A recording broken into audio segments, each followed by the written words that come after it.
Hola, esta es la segunda parte de la clase 2 de la unidad 4, ¿ya?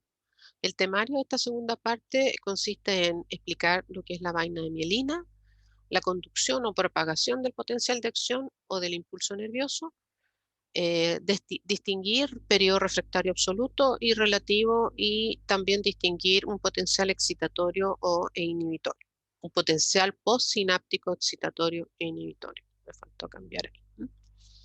Entonces, ¿qué es y cómo se forma la vaina de mielina?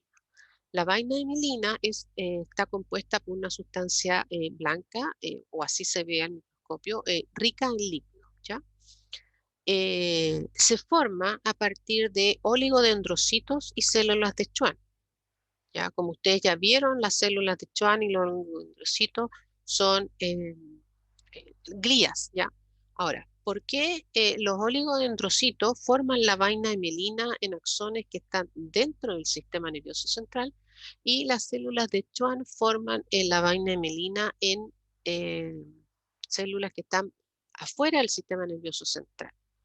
También tiene la particularidad, si ustedes se fijan en esta figura, es como que una célula, una glía, ya va formando este enrollamiento, ya, sobre un axón, y aquí a veces pasa que una glía o un oligodendrocito eh, hace el enrollamiento de más de un axón, ya. Eso también es una característica diferencial de de estas dos tipos de glía, ya. ¿Cómo se forma cómo se estructura la vaina de mielina? Aquí tenemos, por ejemplo, aquí este es el axón, este es una célula, una glía, ¿ya? Que es un oligodendrocito, si tú fuera dentro del sistema nervioso central, y comienza a cubrir el axón, ¿ya? Y empieza como a girar o dar vueltas. Es como si ustedes pusieran un lápiz y quisieran enrollarlo con un paño de cocina, por decirlo, ¿ya? Y aquí uno ve, ya, en este caso es una célula de Schwann, ya, que está formando la vaina de mielina de este axón. Aquí les pongo hincapié, también se conoce como haz de Remax, ¿ya? Cuando estamos en esta etapa, cuando no hay este enrollamiento, sino hay que recién una cobertura, ¿ya? Como anécdota por si a alguien le aparece en alguna oportunidad que es el haz de Remax, es cuando recién se cierra esta envoltura de membrana sobre el axón. No alcanza a hacer este enrollamiento, ¿ya? Y aquí puse también, pero lo van a ver en detalle, por ejemplo, la esclerosis múltiple. El problema de esta enfermedad es justamente que los axones se empiezan a desproveer de esta cubierta diemilina, ¿ya? Esa es una característica de esta enfermedad. La velocidad con que viaja un impulso nervioso depende de, por un lado, el diámetro de la fibra nerviosa, la presencia de mielina y la distancia entre los nódulos de Rampier. Porque axones con diámetros menores a 2 micrómetros, ¿ya? Generalmente son muy flaquitos y no están cubiertos con una vaina de mielina, y aquellos que de dimensiones mayores sí lo están, ¿ya? Entre las células que forman la vaina de mielina existen estos espacios del nudo del axón que se denominan nódulos de Rampier, ¿ya? Y la vaina de mielina, como muchos de ustedes ya saben, ¿ya? Lo que hace es que la velocidad de conducción sea más rápida. Y vamos a ver que eso tiene que ver con la pérdida de las cargas, ¿ya? Pero eso lo vamos a ver en detalle más adelante. Y una característica que en general no se habla mucho es sobre la capacidad regenerativa que tiene esta vaina de mielina, o cómo participa en la regeneración de un axón que ha sido cortado, por ejemplo, cuando a uno lo operan y le hacen un corte en la piel, ¿ya? Aquí podemos ver, y la pongo porque me gusta, es por la ubicación de estas zonas blancas y zonas grises en la corteza cerebral.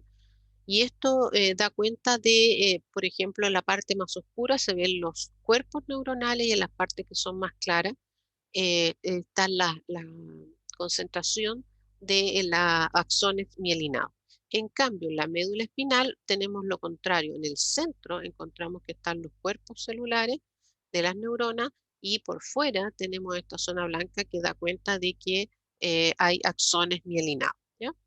Y aquí también aprovechemos esta diapositiva, es que aquí está la fibra nerviosa, el axón, aquí tenemos el núcleo de la célula de Schwann, ¿ya? Y está cubriendo este axón, ¿ya? Aquí, aquí, por ejemplo, hay un oligodendrocito que está cubriendo tres axones distintos. ¿Mm? Aquí este es un dibujo para presentarles, antes hacía todas estas diapositivas, pero ahora solo me voy a concentrar aquí, que aquí uno ve la vaina de mielina, que este es un axón, esto azul es un axón, esto como café es la vaina de mielina y aquí están los nódulos de Rampier, ¿no? O sea, yo podría poner esta diapositiva y pedirles que me dijeran qué partes son las que ustedes ven en este cuadrante. ¿Mm? Aquí con respecto a la regeneración, como les comentaba, cuando uno tiene una terminación nerviosa con respecto a la piel, lo operan, le hacen un corte, hay una degradación de este axón, ¿ya?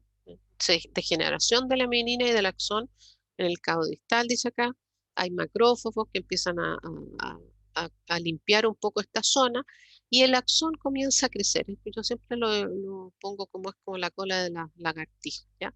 Pero el axón tiene que tratar de ir a inervar a la misma zona que inervaba y no a cualquier zona, ¿ya?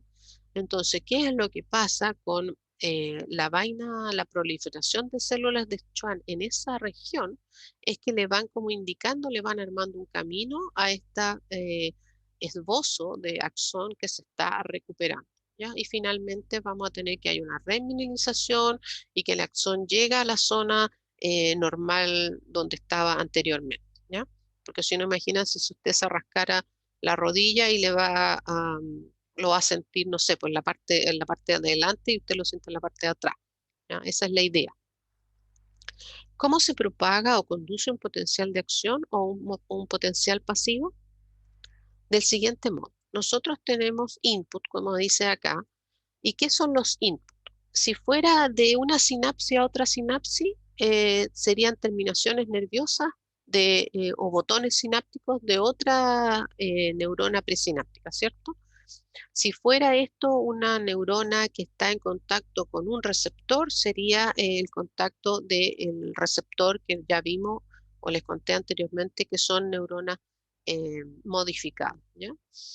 Entonces, el input, aquí llega el input, es el estímulo, que puede ser de cualquiera de estas dos formas, o hay una no despolarización, hay potenciales sinápticos o potenciales receptores que viajan a través de la membrana de esta neurona y en esta región ocurre algo particular y eso se llama cono axónico.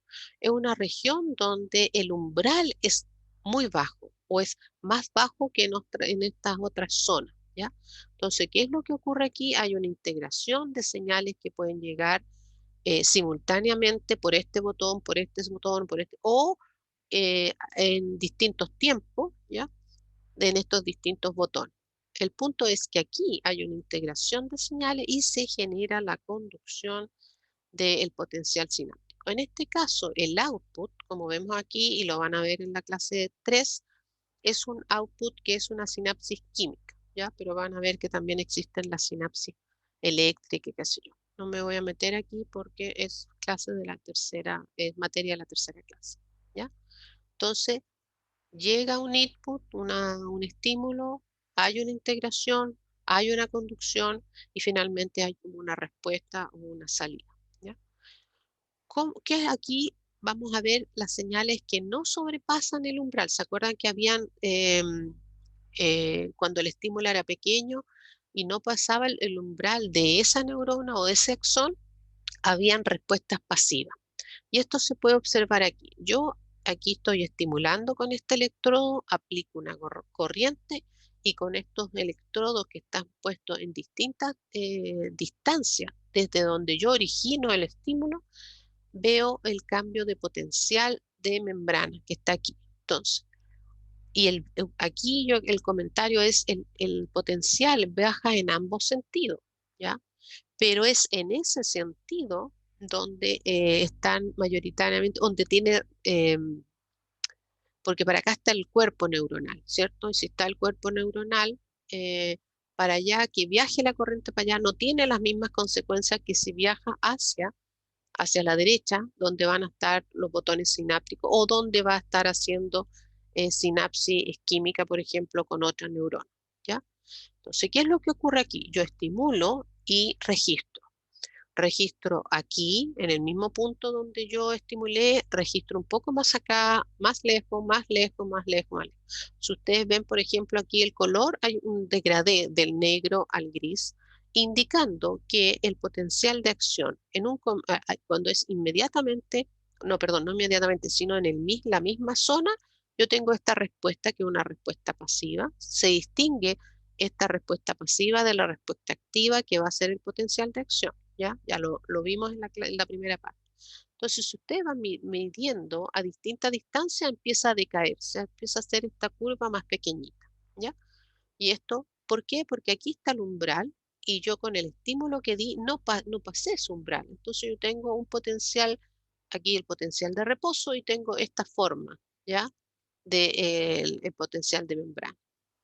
Visto desde esta otra forma, ¿ya?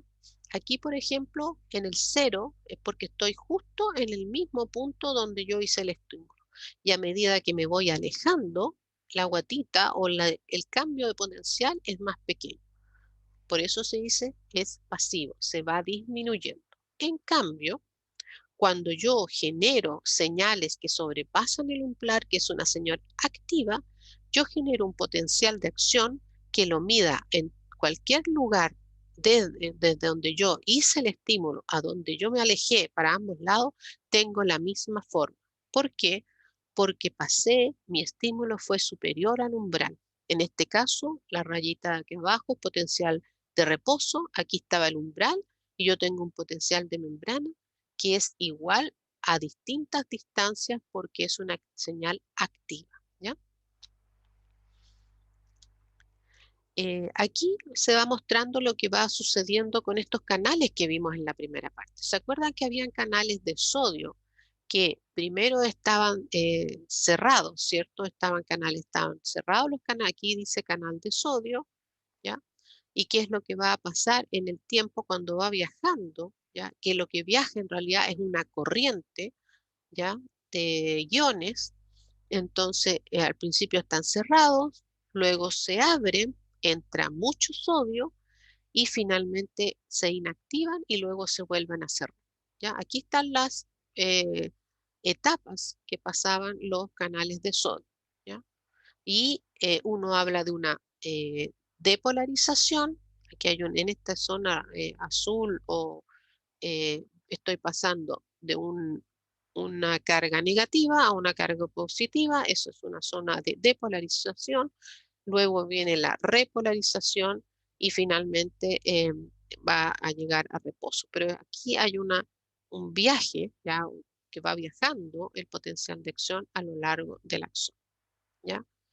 Y aquí estamos hablando en el tiempo cero y aquí en el tiempo 1 milisegundo. Entonces se fijan, el tiempo cero estaba acá, en el tiempo 1 milisegundo está acá y en el 2, etcétera, va a ir viajando. Entonces, estamos hablando de milisegundos, ¿ya? Aquí vamos a ver la diferencia cuando el axón no tiene mielina, está desprovisto de mielina.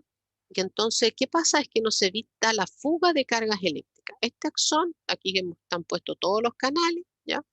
Canales de sodio principalmente, pero aquí tiempo 1, tiempo 2, tiempo 3, y se va viendo qué es lo que va pasando con estos canales, la entrada del sodio y cómo viajan aquí las corrientes, ¿ya? Porque al final lo que uno mide son corrientes, eso es lo que sucede, ¿ya? eh, y toma más tiempo. Aquí, por ejemplo, nosotros tenemos en el tiempo 1, tiempo 2, tiempo 3, y aquí está el potencial de acción en tiempo 1, en el tiempo 2, en el tiempo 3, tiempo 1, tiempo 2, tiempo 3. Fíjense lo que sucede cuando el axón está mielinado, o sea, tiene esta mielina, ¿ya? Aquí, en la misma distancia, en el tiempo 1 pasamos al tiempo 1,5, no al 2. Y en el tiempo 2 ya estoy como en el otro cuando estaba en el tiempo 3, ¿cierto? Entonces viajó muchísimo más rápido el potencial de acción. ¿Por qué? Porque no hubo, perdón, fuga de corriente en este sector porque está protegido por la mielina. Entonces, por eso también se habla de que es saltatorio, o sea, hay una eh, eh, cambio por lo diferencial, por los canales de sodio, aquí y después acá y después acá, no como vimos en la anterior, que va sucediendo canal a canal, ¿ya? Eh, Ojo, también existen ciertos momentos luego de que se propaga el potencial de acción en que la neurona no puede ser excitada inmediatamente y esto se denomina, por un lado, tenemos un periodo refractario absoluto, que es una ausencia total de excitabilidad ante cualquier tipo de estímulo, es porque todavía no se han cerrado los canales de sodio, ¿ya? Y hay otro que es relativo, ¿ya? En cuya excitabilidad se ve disminuida, ¿ya? Pero uno podría estimular con un estímulo mucho más fuerte que el umbral de esta neurona, ¿ya? Y yo podría generar un nuevo potencial de acción, ¿ya? Ante la presencia de, como dice aquí, de estímulos suficientemente intensos. Y esto se ve en esta figura. Esta es la potencial de membrana, milivoltios, tiempo en milisegundos, potencial de reposo en este caso es de -70. Aquí está el umbral, -55. Yo tengo la curva de depolarización, repolarización, hiperpolarización. En este periodo en que estamos aquí, periodo refractario absoluto, no, por más que yo intente generar otro potencial de acción poniendo estímulos más grandes, no puedo generar otro potencial de acción.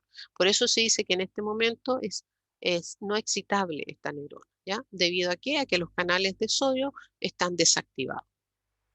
Luego hay un periodo relativo, ¿ya? Debido a la difusión hacia afuera continua del potencial, del potasio, ¿ya? Entonces aquí yo para generar en esta zona de 1 a casi 4, yo tendría que aplicar un estímulo, no sé, el doble, por decir, ¿ya? Del que generé aquí este potencial de acción. Y ahí yo podría generar un segundo potencial de acción, ¿ya? ¿Qué son los potenciales postsinápticos excitatorios e inhibitorios? La parte cuando puse el temario puse solo potenciales excitatorios e inhibitorios, pero en realidad debería haber dicho potenciales postsinápticos, excitatorios e inhibitorios. Son los siguientes. Si son excitatorios, yo voy a hacer el lado interno, voy a generar una depolarización. Acuérdense que era negativo, ya tenía carga negativa y pasa a ser positivo. Eh, Estas son las siglas que normalmente se usa, es potencial postsináptico excitatorio y se provoca por la entrada principalmente de sodio, ya que lo van a ver más adelante un neurotransmisor, abre los canales, etc. Ahora, si el mensaje transmitido es inhibitorio, ya, esto también se ve con los neurotransmisores GABAergicos y glutamatérgicos, ya. Por ejemplo, y provoco la entrada de cloro, ¿ya? Voy a generar un potencial postsináptico excitatorio, o sea, inhibitorio, perdón, ¿ya? Que yo voy a hacer la parte interna más negativa. ¿Se acuerdan que habían unas guatitas que iban hacia arriba y otras guatitas que iban hacia abajo? Si es excitatorio, va hacia arriba, si es inhibitorio, se hace más hacia abajo.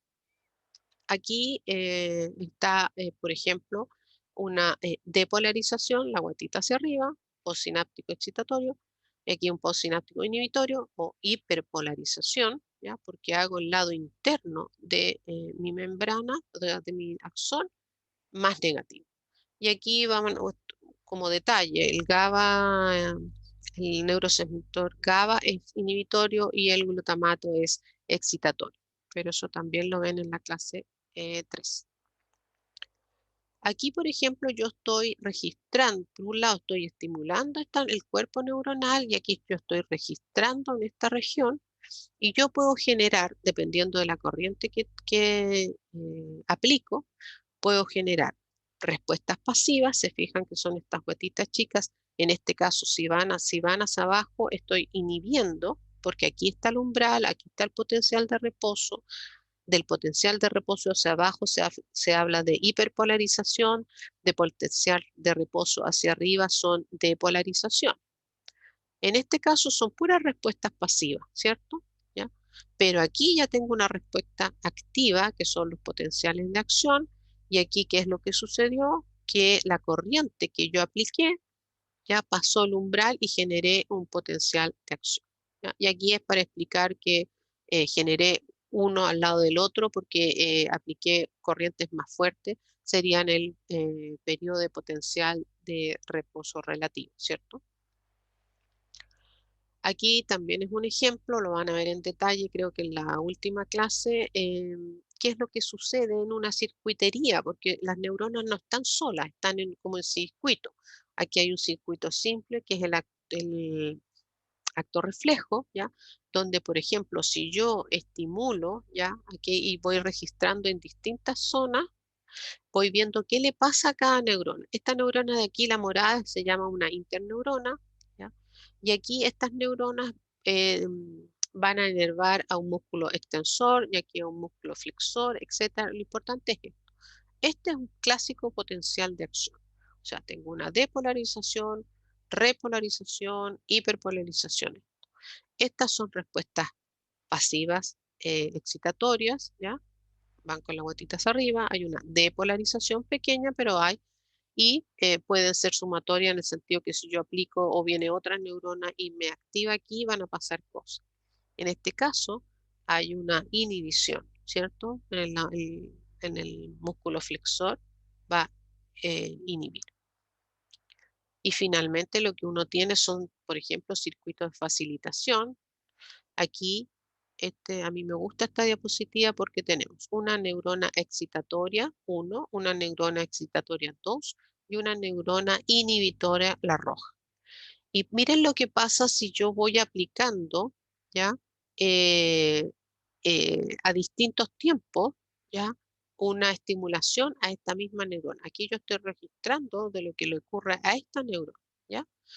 Si yo genero o aplico, viene un potencial excitatorio, ya potencial postsináptico excitatorio, N1 o N2 separado, ya, yo tengo una guatita pequeña. Pero si yo ahora aplico un potencial excitatorio N1 y N2 al mismo tiempo, yo puedo generar un potencial de acción. ¿Por qué? Porque la suma de la excitación o que provocó esta botón sináptico y este otro botón sináptico hizo que pasaran este umbral, ¿ya? Y aquí se generó un potencial de acción. En el caso del inhibitorio, si solo aplico el inhibitorio, voy a tener una hiperpolarización pequeñita. Ahora, si yo sumo, aplico los potenciales excitatorios, aquí dice, si yo sumo el potencial excitatorio más el potencial inhibitorio, o sea, hay sinapsis al mismo tiempo N1 y el inhibitorio, yo tengo como que se suman estas dos y queda esta guatita que apenas se ve, pero es naranja, está ahí. Y si yo anteriormente, sumando E1 y E2, un excitatorio, ¿ya? Y dio un potencial de acción de todo o nada o respuesta activa, pero ahora le sumo al mismo tiempo una inhibitoria, no logro pasar el umbral y lo que yo tengo de nuevo es solo esto, esta respuesta. Y aquí termina la clase número 2, o la segunda parte de la clase número 2. Hay que detener la grabación.